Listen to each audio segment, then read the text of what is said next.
21장 5절서부터 9절까지 같이 말씀 읽고 말씀 이제 우리 형제 자매님들이 자유롭게 말씀을 나누시는데 어차피 5절에서 9절 사이에 있는 말씀도 이제 문맥은 기본적으로는 흘러가고 있습니다. 그러니까 생활비 뭐 전부를 바쳤다, 과부의 과산을 삼켰다, 이제 이런 표현이 됐지만 그거에 가난한 과부가 두랩돈밖에 없는 것이 그 생활비 전부였었고 가산 전체였는데 그걸 바치게 된 데는 헌물과 미속으로 꾸민 성전을 건축하고 그걸 유지하는 데 이걸 다 사용하는 데 썼다라는 걸 알 수가 있는 문맥이에요. 자, 21장 5절부터 9절까지 우선 그 단락 말씀을 읽고 자, 같이 이제 말씀을 나눕니다. 서기관들의 심판과 이제 맞물려서 어떤 방식으로 과부의 그 가산을 삼키는 자들이 어떤 방식으로 심판을 받고 과부는 이제 보호를 받게 될 것인가, 지금부터는 이제 그런 맥락으로 지금 말씀이 흘러가는 겁니다. 자, 5절부터 이제 읽습니다. 어떤 사람들이 성전을 가리켜 그 미석과 헌물로 꾸민 것을 말하네 예수께서 가라사대 너의 부는 이것들이 날이 이르면 돌 하나도 돌 위에 남지 않고 다 무너뜨리으리라. 저희가 물어가로되 선생님이요, 그러면 어느 때에 이런 일이 있겠사오며 이런 일이 이루려 할 때 무슨 징조가 있사오리까? 가라사대 미혹을 하지 않도록 주의하라. 많은 사람이 내 이름으로 와서 이르되 내가 그러라 하며 때가 가까웠다 하겠으나 저희를 쫓지 말라. 난리와 난리의 소문을 들을 때 두려워 말라. 이 일이 먼저 있어야 하되 끝은 곧 되지 아니하니라.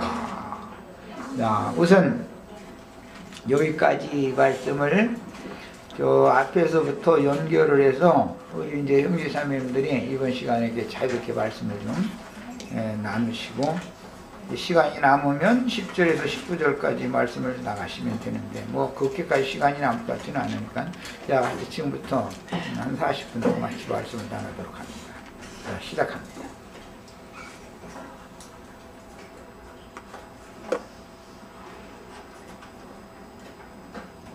또 21장 또 20장 45절부터 지난 시간에 이어서 나오던 말씀인데 왜냐하면 그 제자들에게 당부의 말씀으로 주셨던 것들이 20장 45절부터 47절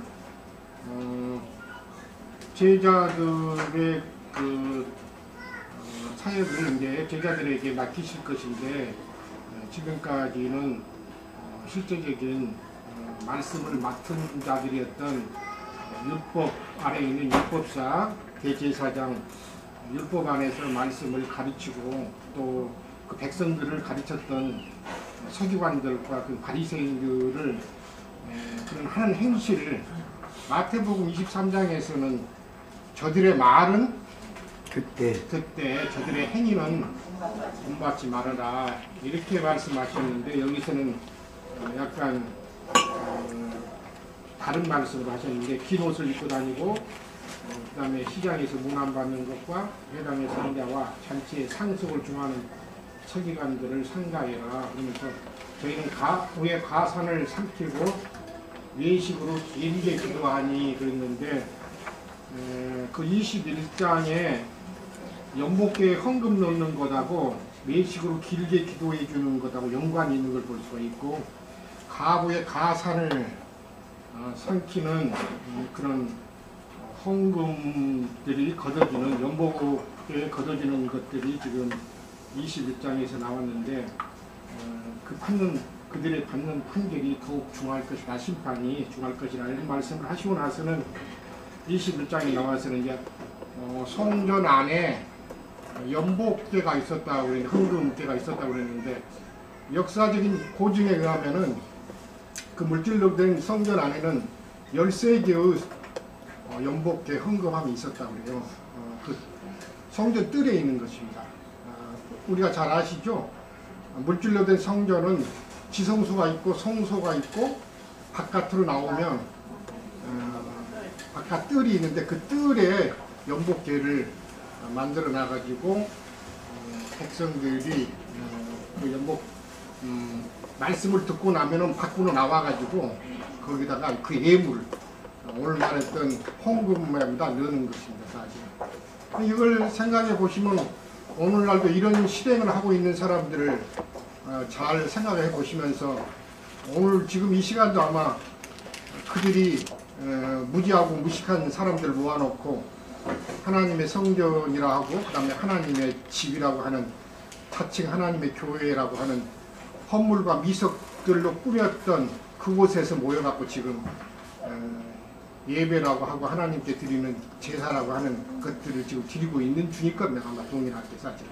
그래서 형제 자매님들이 이런 말씀들을 들으면서 가난한 가부의 가산을 삼키는 그 물질적인 성전 제도가 어떤 것인가. 그렇기 때문에 오늘 말씀에서 5절부터는 어떤 사람들이 성전을 가리켜 미석과 헌물로 꾸민 것을 말했다. 그런데 이 말씀이 이제 마태복음이나 마가복음이나 다 마찬가지인데 마가복음에서는 제자들이 그것을 가리켜 보였다고 했습니다.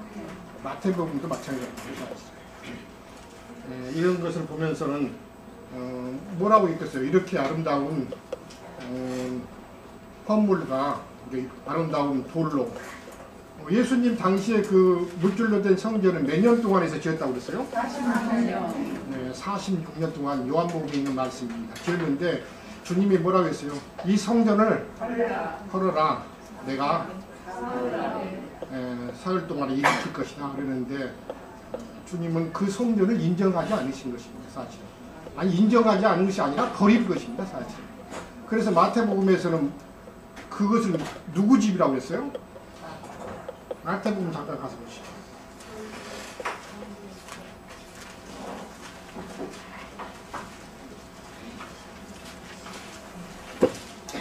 도적을 우리를 만들었다. 화를 말씀하시고 나서는 23장 37절부터 39절에 있는 말씀을 같이 보겠습니다. 그리고는 24장 1, 2절도 같이 보겠습니다. 예루살렘아 예루살렘아 선지자들을 죽이고 네게 파송전자들을 돌로 치면하여 아마리 그 새끼를 날리하여 모음같이 내가 네 자녀를 모으려 하니 여겼느냐. 그러나 너희와 원치 아니하였도다. 보라 너희 집이 황폐하여 버림바 되리라 했습니다. 너희 집이라 이렇게 말씀하시죠. 차라리 우리 주님께서 아버지 집이라고 하든가 하나님의 집이라고 할 텐데 너희 집이 황폐하여 버림바 될 것이다. 그러면서 내가 너희에게 이르노니 이제부터 너희는 찬송하리로다. 주의 이름으로 심으며 할 때까지 나를 보지 못하리라 하시니라. 그리고는 그들이 버림받을 것을 지금 말씀하셨습니다. 사실. 근데 그 앞에 너희 집이 황폐하여 버림받을 것이다 말씀하셨습니다.